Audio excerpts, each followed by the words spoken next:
Avery, a young woman in her late 20s, has been living in New York City, working her dream job as a graphic designer. One evening, she receives an urgent call from her Aunt Sarah, who lives in the small town of Hawthorne, upstate New York. Aunt Sarah, on phone. "Avery, your father's health is failing. He's asking for you. Please, come home." Avery is shocked. Her relationship with her father, Ben, has been strained for years. After a bitter argument years ago, she left for the city and cut off all ties. Despite the tension, she feels an unsettling pull to return. Avery arrives in Hawthorne and is greeted by her aunt. Their family home is large, but it feels cold and distant. She heads straight to her father's room. Ben looks frail, but his eyes light up when he sees her. Ben, weakly, "I didn't think you'd come back. I thought I lost you forever." Avery stays by his side, but she's distant, uncertain of what to feel. There's a quiet tension between them. Ben insists that there's something important he needs to tell her, something he's been keeping from her all these years. As Avery stays in the house, strange things begin to happen. She starts finding old letters and photos hidden around the house, letters written to her father by Olivia, her mother, who passed away when Avery was a child. One letter stands out, addressed to Avery herself. "My dear Avery, if you ever find this letter, know that your father did the best he could. But there are things in our past, in your past, that must remain hidden. You will understand when the time is right." Confused and troubled, Avery begins to dig deeper. She confronts her father again. "Avery, what is all this? Who was Olivia to you? What aren't you telling me?" Ben's face goes pale. He pauses for a long moment before speaking.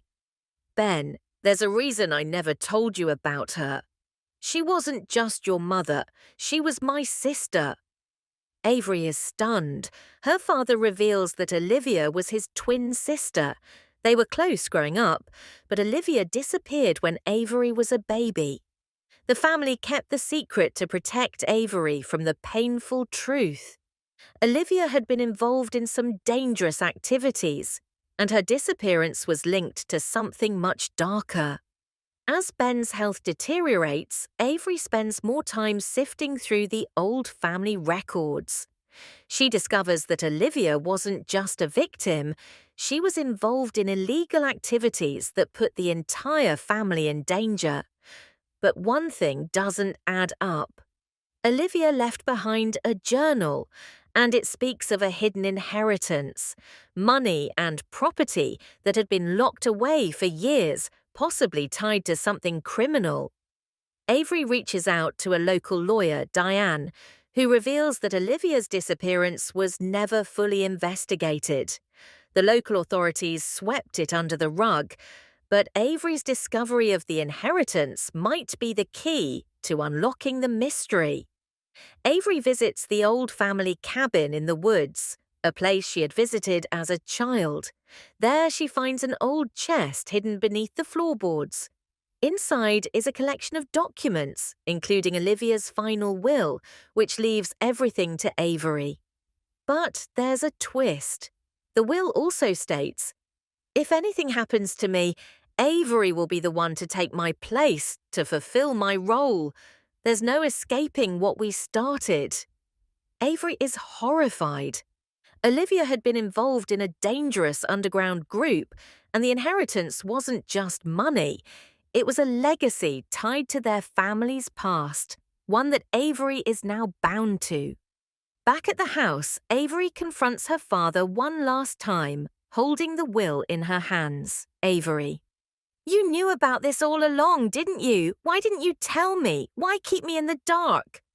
Ben is silent for a moment, then whispers, "Ben, I wanted to protect you, but maybe it's time you make your own choices. The truth, it's yours now."